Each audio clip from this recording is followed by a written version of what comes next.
प्रभात छात्रों, आपकी मैं हिंदी विषय की शिक्षिका आज भारतेंदु हरिश्चंद्र द्वारा रचित प्रेम माधुरी काव्य खंड का सस्वर वाचन एवं व्याख्यान प्रस्तुत करूंगी।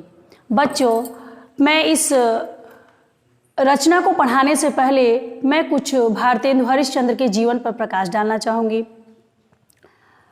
जैसा कि हम सभी जानते हैं कि भारतेंदु हरिश्चंद्र एक बड़े ही रईस परिवार से संबंधित रखते थे। उनके जो पूर्वज थे वो भी राजा महाराजा हुआ करते थे। इन्होंने आधुनिक हिंदी साहित्य का सही तरीके से प्रतिस्थापित किया, अर्थात आधुनिक हिंदी साहित्य के जन्मदाता एवं भारतीय नवोत्थान के प्रणेता इनको हम मान सकते हैं। इनका जन्म 9 सितंबर सन 1850 ईस्वी को काशी में हुआ था। इनके पिता गोपाल चंद्र गिरिधर दास थे। 5 वर्ष की उम्र में इनकी माता का देहावसान हो गया और ठीक जब ये 10 वर्ष के हुए तो इनके पिता गोपाल चंद्र का भी देहावसान हो गया। इस छोटी सी उम्र में यह किस प्रकार से अपने आप को संभालते हैं और हिंदी साहित्य, जो कि हिंदी गद्य का किसी को ध्यान ही नहीं था, उस गद्य को इन्होंने किस तरीके से व्यवस्थित किया, काल विभाजन किया और उस पे इन्होंने अपने पूर्वजों के द्वारा कमाए हुए पैसे का बहुत ही उपयोग किया और एक समाज में अपनी और हिंदी की बहुत अच्छी प्रतिष्ठा स्थापित की। इनकी माता का नाम पार्वती देवी था। इनकी पत्नी का नाम मन्ना देवी था। ये भारतीय युग के प्रवर्तक थे। इनका दीक्षा बहुत अच्छे तरीके से नहीं हो पाया, लेकिन फिर भी इन्होंने स्व अध्ययन के द्वारा हिंदी, बांग्ला, संस्कृत अनेक भाषाओं का ज्ञान प्राप्त किया। इनके ऊपर लक्ष्मी और सरस्वती दोनों की कृपा थी। ये अपनी मित्र मंडली में रहते थे और साहित्य के प्रति रुचि होने के कारण अपने धन का उपयोग बहुत ही भली भांत करते थे। इनकी लेखन विधा में कविता, नाटक, एकांकी, निबंध, उपन्यास और पत्रकारिता भी थी। ये बहुत अच्छे पत्रकार भी थे। ये नाटक में कभी कभी स्वयं भी रोल अदा करते थे और इसलिए इनके अंदर बहुत सारी प्रतिभाएं थीं। इनकी जो शैली थी वो मुक्तक थी। प्रमुख रचनाएं इनकी प्रेम माधुरी, प्रेम तरंग, प्रेम प्रलाप, प्रेम सरोज, कृष्ण चरित्र है। इनकी मृत्यु 6 जनवरी सन 1885 ईस्वी को हो गई। तो बच्चों, हम समय को बर्बाद न करते हुए अपने मुख्य बिंदु पर आते हैं और प्रेम माधुरी काव्य का जो है उसका हम सस्वर वाचन करते हैं। बच्चे ध्यान देंगे। मार्ग प्रेम को समुझे हरिचंद यथारथ होत यथा है, लाभ कछु न पुकारत में बदनाम ही होने की सारी कथा है। जानत है जिय मेरो भली विधि और उपाय सबे बिरथा है, बावरे हैं ब्रज के सिगरे मोहिनाहक पूछत कौन बिथा है।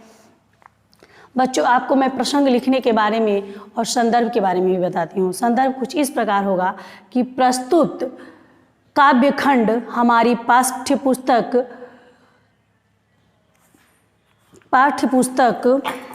हिंदी के प्रेम माधुरी नामक खंड से लिया गया है। इसके रचयिता हिंदी गद्य के प्रणेता भारतेंदु हरिश्चंद्र हैं। प्रसंग कुछ इस प्रकार है कि इस काव्य खंड के अंतर्गत यह बताया गया है कि जो गोपियां हैं वह प्रेम के मार्ग का किस प्रकार वर्णन करती हैं, कि जो व्यक्ति प्रेम के मार्ग पर चलता है उसको समाज के द्वारा क्या तिरस्कार मिलता है और उनको क्या हानि होती है, इसके बारे में सचित्र वर्णन किया गया है। तो बच्चों, अब हम व्याख्यान का स्पष्ट ध्यान देंगे। मार्ग प्रेम को समुझे हरिचंद यथारथ होत यथा है। भारतेंदु हरिश्चंद्र कह रहे हैं कि जो प्रेम का मार्ग है उसको यथार्थ होत यथा है, वह किस प्रकार का है, यथार्थ है मतलब कि जो जैसा है प्रेम का मार्ग वह किस प्रकार है उसका वर्णन नहीं किया जा सकता है। लाभ कछु न पुकारत है, बदनाम की होने की सारी कथा है।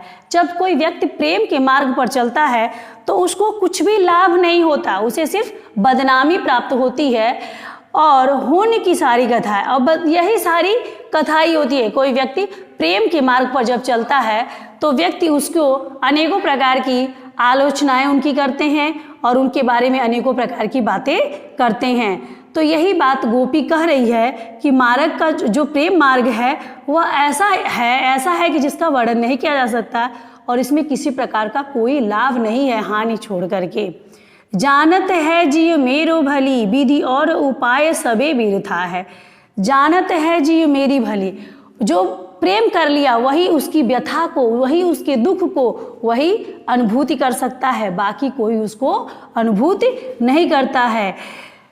और उपाय सभी बिरथा है, और इसको छोड़ने का या इसके बारे में कोई सोचे कि हम अब प्रेम कर लिए हैं और इसको छोड़े तो इसका कोई उपाय नहीं है। बावरे हैं ब्रज के शीघ्रे मोहि नाहक पूछत कौन व्यथा है।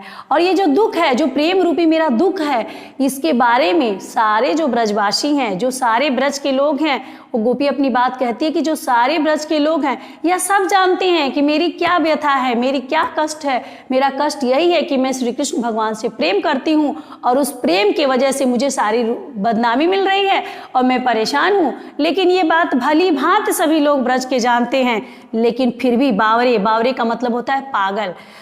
ब्रज के शीघ्रे मोरे नाहक पूछित कौन बिताएगा। लेकिन जो ब्रज के सारे लोग हैं वह नाहक ही, बिना मतलब ही हमसे पूछते हैं, पागलों की जैसी कि तुम्हें क्या हुआ है, तुम्हारी क्या व्यथा है, तुम्हें क्या दुख है। अर्थात कहने का मतलब ये है कि प्रेम के मार्ग में मैं चल रही हूँ और मुझे उसमें क्या दिक्कत हो रही है, क्या इस सब बात को सब लोग जान रहे हैं, लेकिन वह पागलों की बात मुझसे बार बार पूछ करके मुझे और भी कष्ट पहुँचा रहे हैं। तो बच्चों, इसका व्याख्यान समाप्त हुआ। अब इसमें कुछ काव्यगत सौंदर्य है जिसको आप ध्यान से सुनेंगे। इसकी भाषा ब्रज है, अनुप्रास, यमक और रूपक अलंकार का प्रयोग किया गया है। वियोग श्रृंगार का यह स्पष्ट दिखाई दे रहा है कि इसमें गोपी के प्रेम श्री कृष्ण से वियोग का वर्णन है, जिसमें उसने वियोग श्रृंगार का प्रयोग किया गया है और सवैया छंद का प्रयोग किया गया है। इस प्रकार बच्चों इसका व्याख्यान हमने समाप्त किया। अगले पद का मैं पुनः सस्वर वाचन करती हूँ, आप इसको ध्यान से सुनेंगे। रो कहीं जो तो अमंगल होए और प्रेम न से जो कहीं पिए जाइए। जो कहे जाहू न तो प्रभुता जो कछु न कहे तो स्नेह न शाइए। जो हरिचंद कहे तुम्हारे बिनु जीहे न हो यह क्यों पति आइए। ताशो पयान सब में सु तुमरे हम का कहे आपे हमें समझाइए। संदर्भ बच्चों मैंने आपको पहले ही बता दिया था।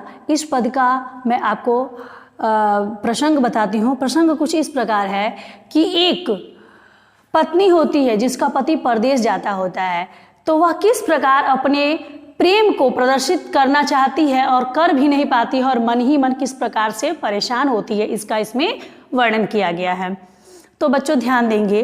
रोका ही जो तो अमंगल होए, जो प्रेम न से तो कहें पिए जाइए। उसका पति परदेश जा रहा है और हम हिंदू धर्म में यह माना जाता है कि व्यक्ति जब कहीं जाता है तो उसको हमें टोकना नहीं चाहिए, क्योंकि यदि हम उसको टोकते हैं, उससे पूछ लेते हैं कि तुम क्यों जा रहे हो, कहाँ जा रहे हो, तो यह अमंगल का सूचक होता है।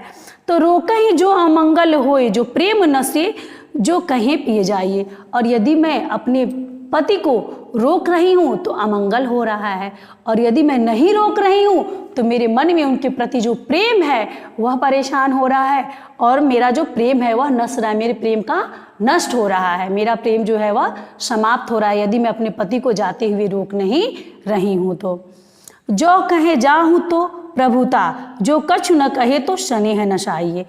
जो कहूँ जाऊँ तो प्रभुता, यदि मैं उनको कहूँ कि आप न जाइए तो मेरा पत्नी का जो पति के ऊपर अधिकार वह प्रदर्शित हो रहा है, जिसको मैं नहीं चाहती हूँ कि मेरे पति कहें कि मैं इनके वजह से रुक गया। और कछु न कहे तो स्नेह न चाहिए, और यदि मैं उनको कहती हूँ कि कुछ नहीं कहूँ कि आप जाइए या न जाइए तो मेरा जो प्रेम है वह समाप्त होता है। इस प्रकार से जो पत्नी होती है यहाँ बड़े ही दुविधा में पड़ी रहती है। जो हरिचंद कहे तू मरे बिनु जीहे न तो यह क्यों पति आई है। यदि मैं कहूँ कि हे प्रियतम, हे मेरे परमेश्वर, यदि आप जा रहे हैं और मैं आप चले जाएंगे तो मैं आपके बिना एक पल भी जी नहीं पाऊंगी, तो यह भी मिथ्या बात होगी, क्योंकि उनके जाने पर तुरंत मुझे मृत्यु प्राप्त हो यह भी असंभव है। इसलिए मैं यह भी नहीं कह सकती हूँ। यदि मैं यह कहूँ तो भी यह पतियाने वाली बात यानी विश्वास करने वाली बात नहीं होगी। तासो पयान सबे तुमरे हम का कहें अपने हमें समझाइए। तो उस समय मुझे यह समझ में नहीं आ रहा है कि हम कहें अपने समझाएं। मैं क्या कहूँ, कौन सा बात अपने प्रियतम से कहूँ कि मैं अपने आप को समझा पाऊँ। अर्थात कहने का मतलब यह है कि एक प्रियतमा के प्रियतम परदेश जा रहे होते हैं और उस स्थिति में वह किस प्रकार से अपनी बातों को नहीं कह पा रही है और अपने प्रेम को अपने अंदर लिए हुए और वह अंदर ही अंदर कुंठित हो रही है, इसका बहुत ही सचित्र वर्णन इसमें किया गया है। बच्चों, तो काव्यगत सौंदर्य कुछ इस प्रकार है। भाषा जो इसकी है ब्रज भाषा है। यहाँ अनुप्रास अलंकार का प्रयोग किया गया है, जैसे कि जो कहे जाऊँ न तो प्रभुता, कछु ना कहे तो शनि न जाइए। एक बात बच्चों आप ध्यान से जान सकते हैं कि कहीं भी किसी भी जो काव्य खंड होगा उसमें अनुप्रास अलंकार अवश्य होगा, या तो छेका अनुप्रास हो या वृत्तानुप्रास हो या श्रुत्यानुप्रास हो। अनुप्रास तो होना स्वाभाविक है। इसलिए आप जब भी कोई विशेषताएं जब लिखिए किसी भी काव्य खंड का तो उसमें आप अनुप्रास अलंकार का अनायास ही प्रयोग कर सकते हैं। वियोग श्रृंगार का वर्णन है, ये तो स्पष्ट पता चल रहा है कि इसमें वियोग श्रृंगार का वर्णन है, और छंद जो है इसमें सवैया है। इस प्रकार बच्चों मैंने इसका सस्वर वाचन और व्याख्यान समाप्त किया। अगले वीडियो में मैं पुनः अगले पद के व्याख्यान के साथ आपको पुनः मिलूंगी। तब तक के लिए साधुवाद, सुप्रभात।